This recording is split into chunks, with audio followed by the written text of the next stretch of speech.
sampling?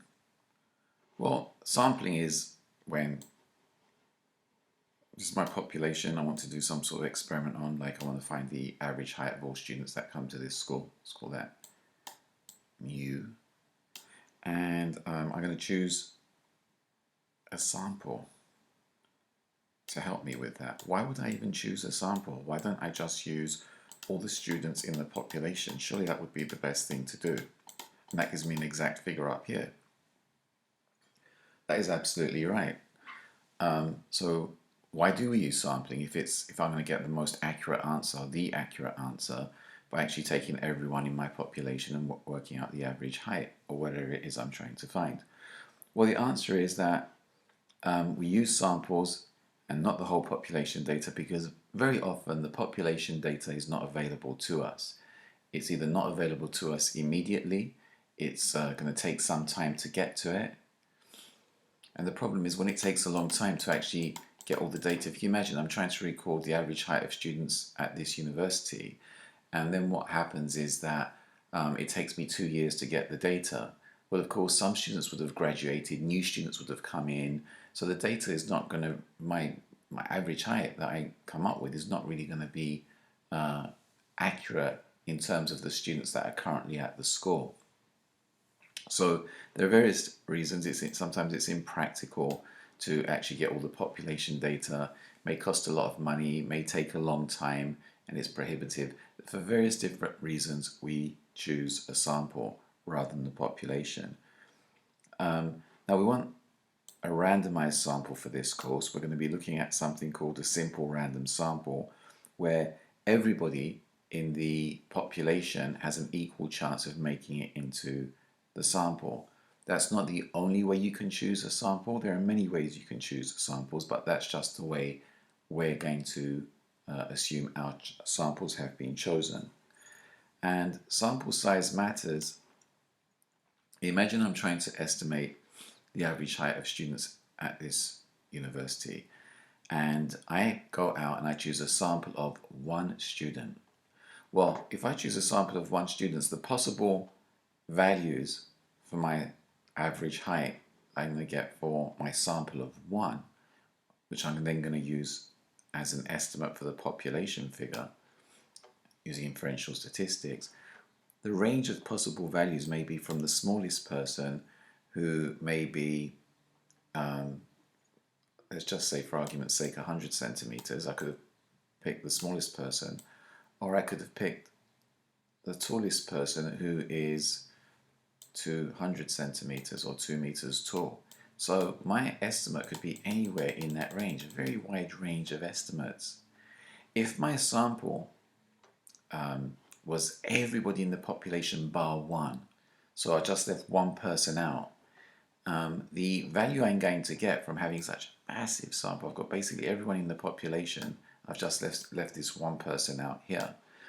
The value I'm going to get is going to be, there's not going to be much variation in the values I could possibly get. I've only left one person out.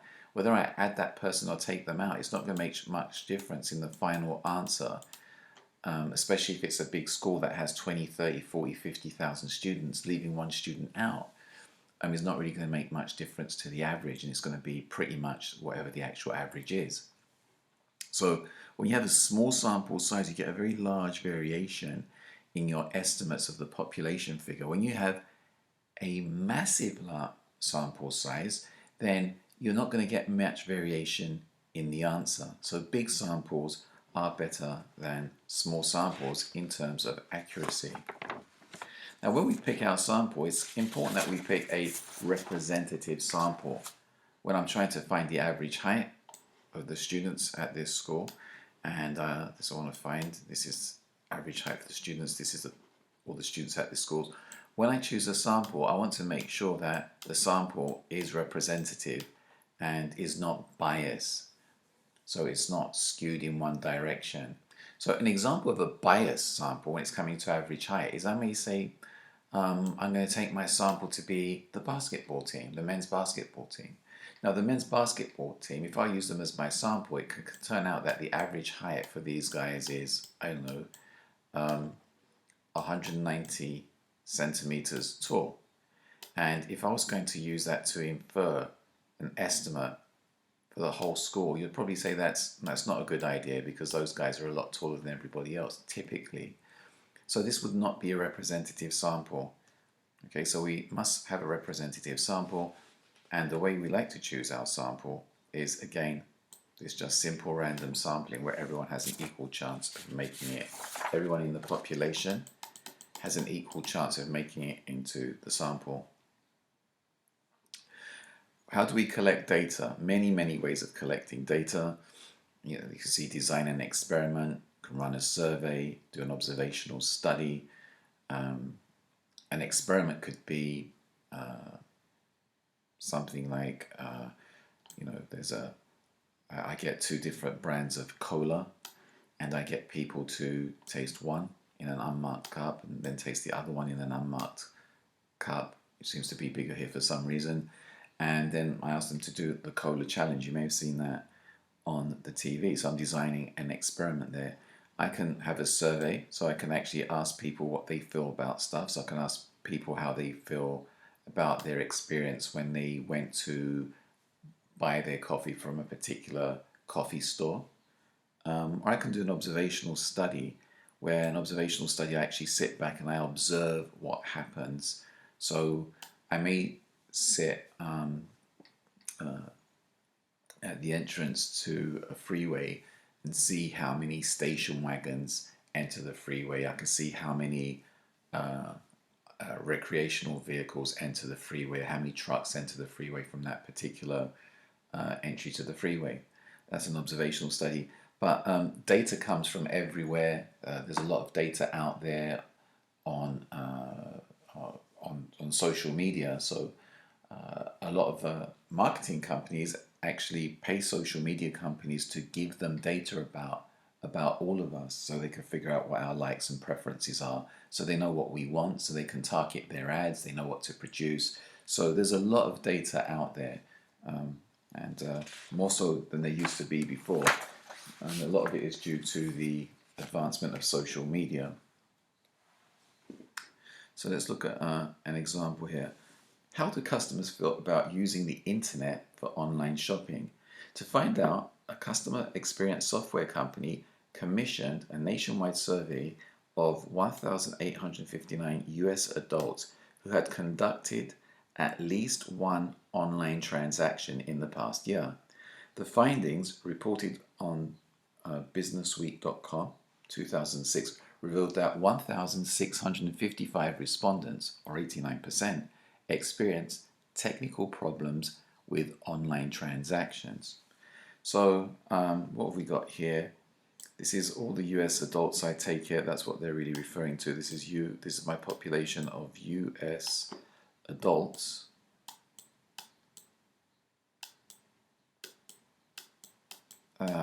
With at least one online transaction. So this is with at least one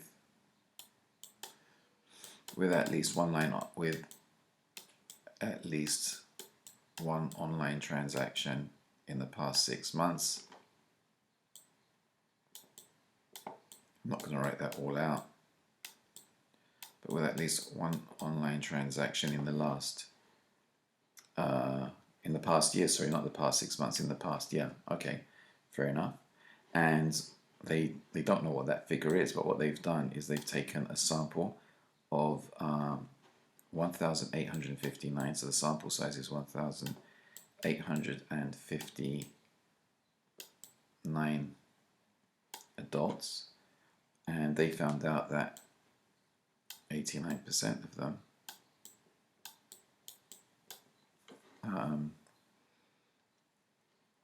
experience technical difficulties. So we want to find, what they really want to find is the US adults with at least one online experience in the last year who experienced technical difficulties. That's what they want to find out. And what they've actually done is they've taken the sample and found the proportion with technical difficulties. So they want the proportion for the whole population that had technical difficulties. And so the question says, identify the data collection method. Okay, so basically it was a survey. It tells us that how do customers feel about online shopping? That the company conducted a survey. So surveys are basically when you ask people questions. Question 2, I'd be identify the target population. Well, the population is all online shoppers, all US adults that are shopping online with at least one transaction in the last year. And the third question, part C, is are the sample data representative of the population?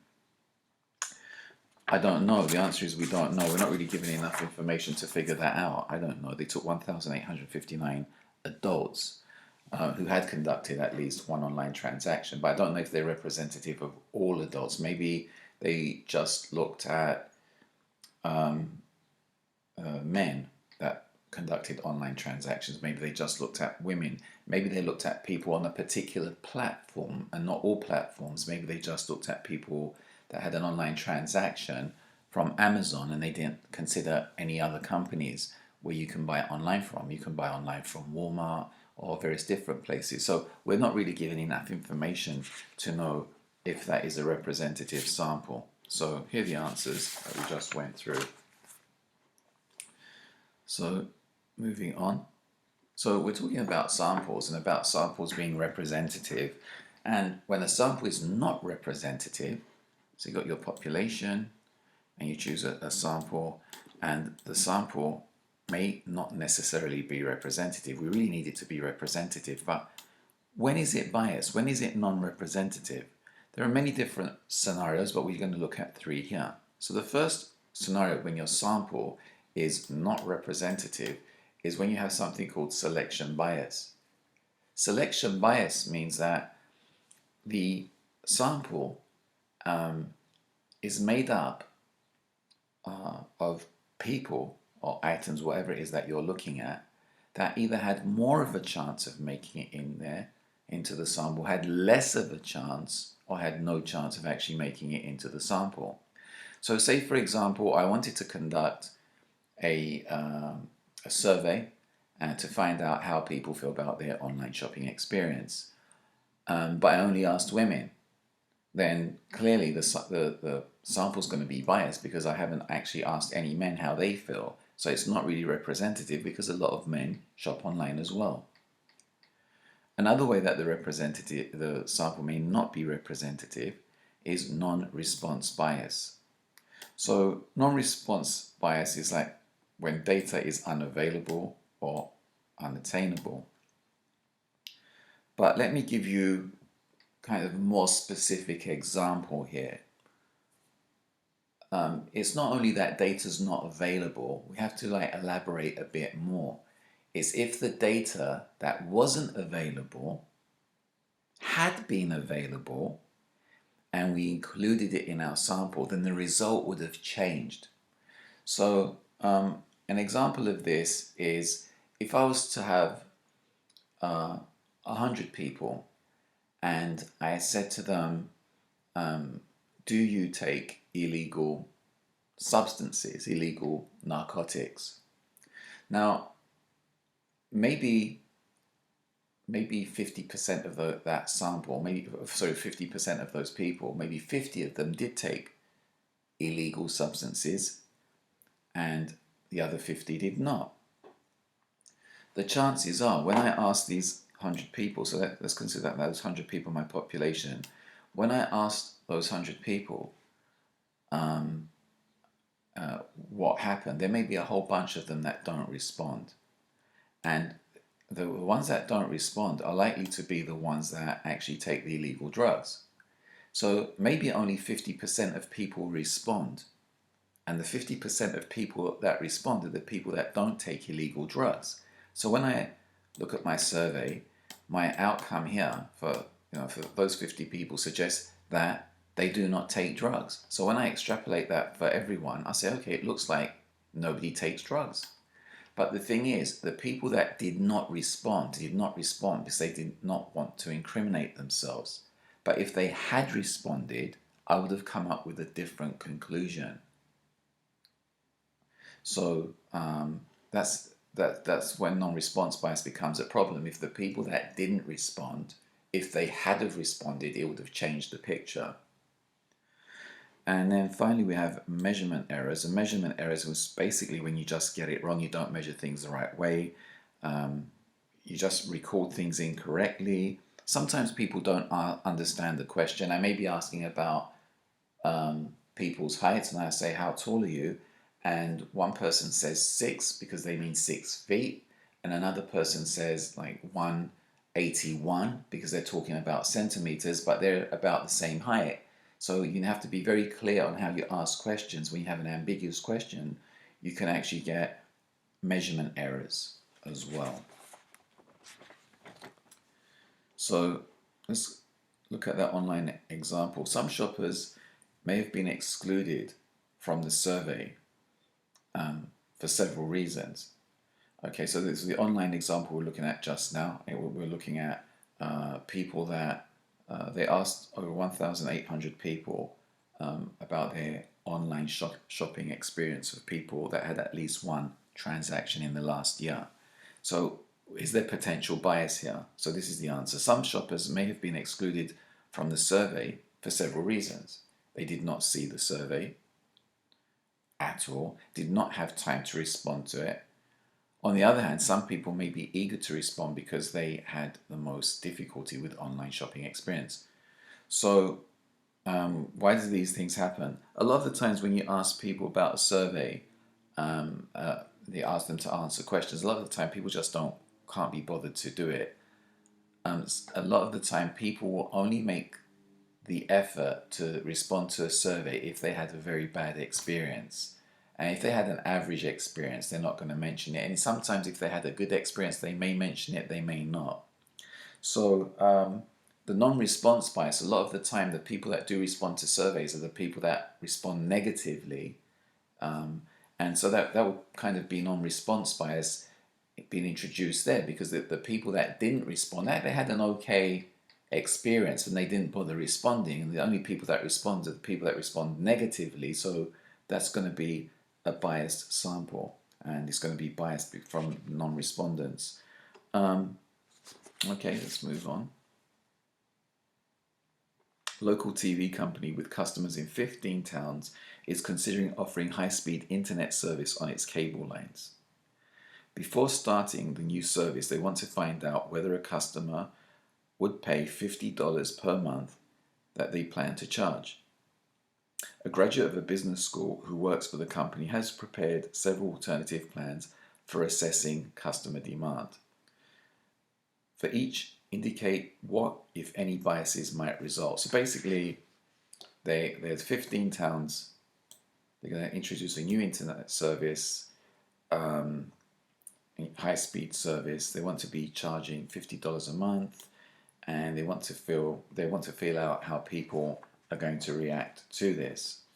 So they've decided for 4 measures of methods of gaining people's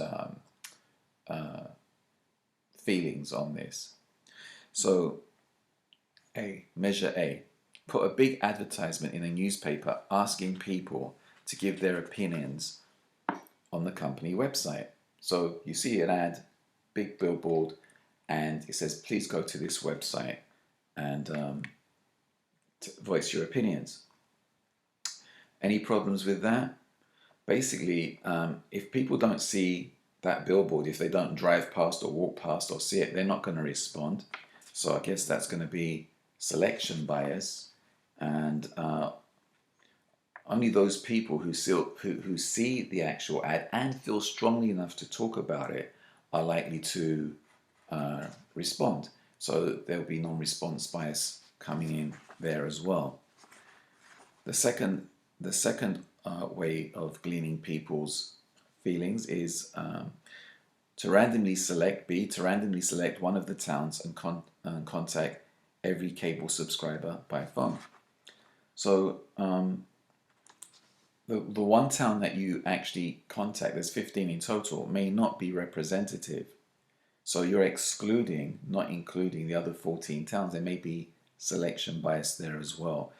There may be more than one type of bias when you collect your sample, and sometimes it's not very clear as to which one would be the most important. or which one's going to have the biggest impact. Let's get on. So part C, send a survey to each customer and ask them to fill it out and return it. Well, again, there's a possibility that it's great it's great in that you're going to actually contact every single customer to gauge their opinions. However, some people are probably not going to bother responding at all. So again, you can have non-response bias coming in there as well. D, option D, randomly select 20 customers from each town.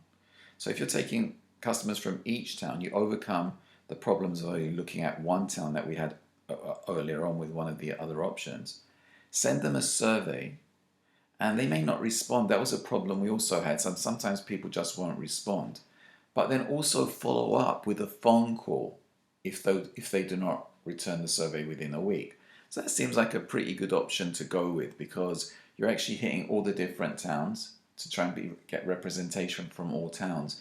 And you're trying to encourage people to respond even if they haven't responded by making a phone call.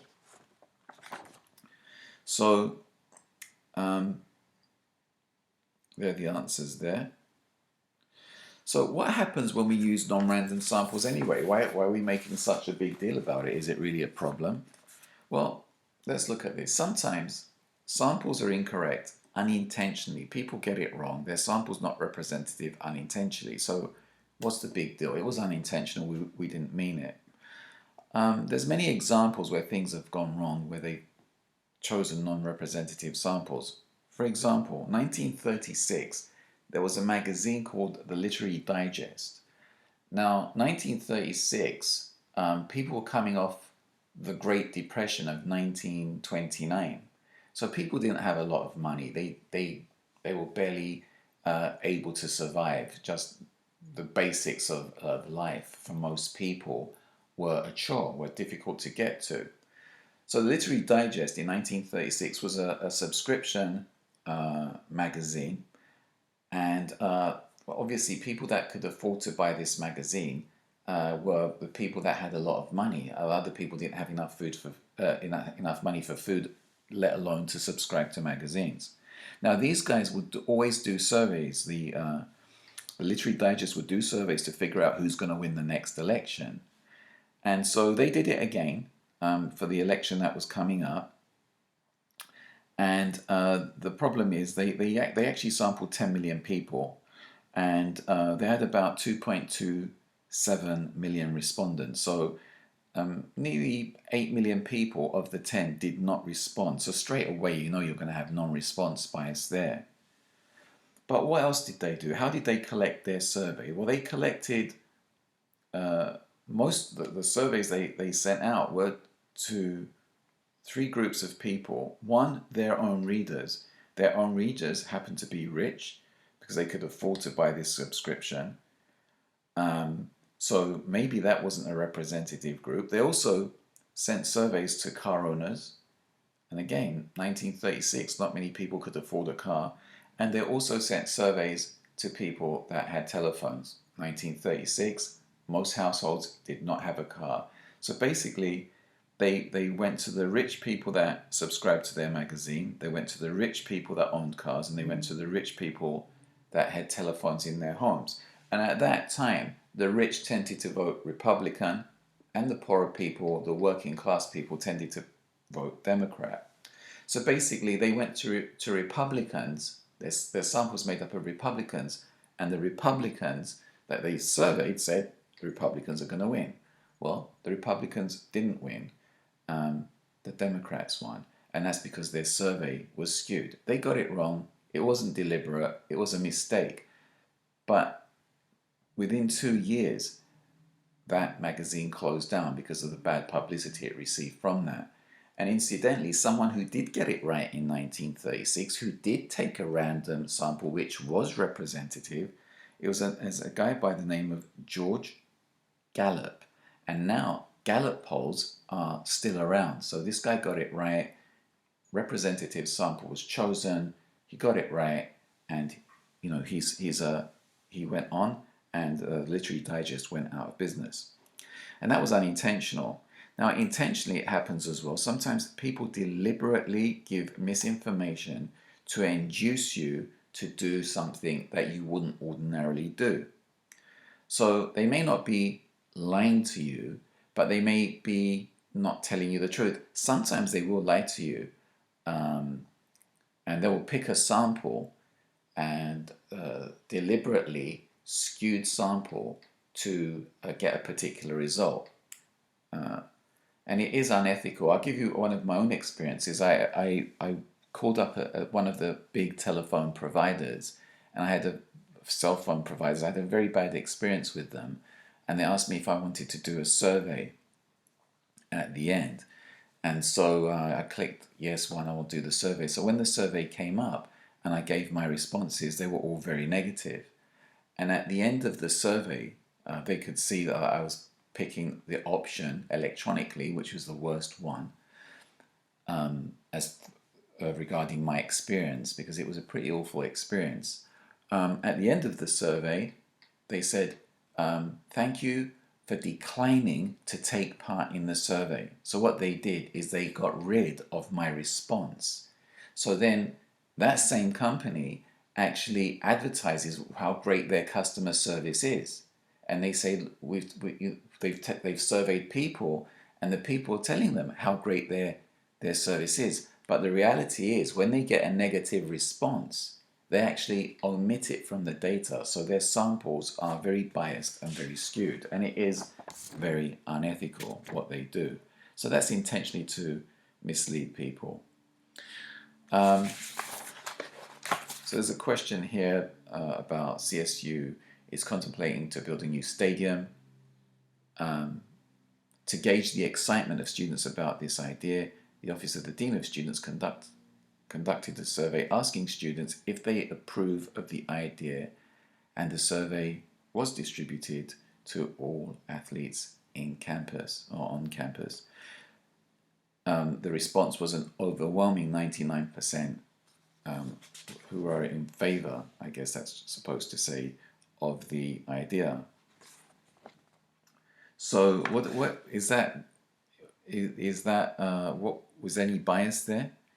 And presumably there is bias because they're only asking athletic students. Dean of Students, you see that, to athletes. So only athletes were asked, and athletes would probably be a biased group because they'd be more likely to be for a new stadium rather than the other students who are not athletes. Students that are not athletes may feel that the money should be spent elsewhere and not on building a new stadium. So even though it says 99% said yes, well, we don't know what the rest of the students that aren't athletes thought. So this would be an example of a biased sample. So in this course, we only look at one way of collecting samples, which is simple random sampling, which basically means everybody in the population has an equal chance of making it into the sample. We don't really get into sampling beyond that in terms of putting samples together. It is critical, though, how a sample is put together. So when you're reading reports as you move on in your careers, always make sure that you see how the sample was put together and who paid for the sample. There's many cases where the sample is paid off by an interested party, and the results of the study came back in favor of the person that paid for the sample. I'll give you an example without mentioning names of companies, but a very famous diet company, let's call it just Diet Company, they commissioned a survey, which people weren't really told it was them commissioning the survey. So a survey was run by top university guys into which is the best diet you can take. So they paid certain people a lot of money to actually conduct the survey for them. And the results came back that this diet company was the best one. So if you look at the whole report, somewhere in it, right at the end, you're going to find they actually paid for it. So what are the chances that somebody that's if I'm a professor, and I'm not saying I would do this, I would not do this, but imagine another professor, and some may do this, some may not. I'm putting a caveat in there. But if somebody's offering you 50,000, 100,000, 200,000, $500,000 to conduct a survey to see if they're the best company or not, do you think there's any moral hazard, any chance of them being swayed by the money and being very selective of the way they choose their sample or not? Some people are very ethical, but you have to take these things into account.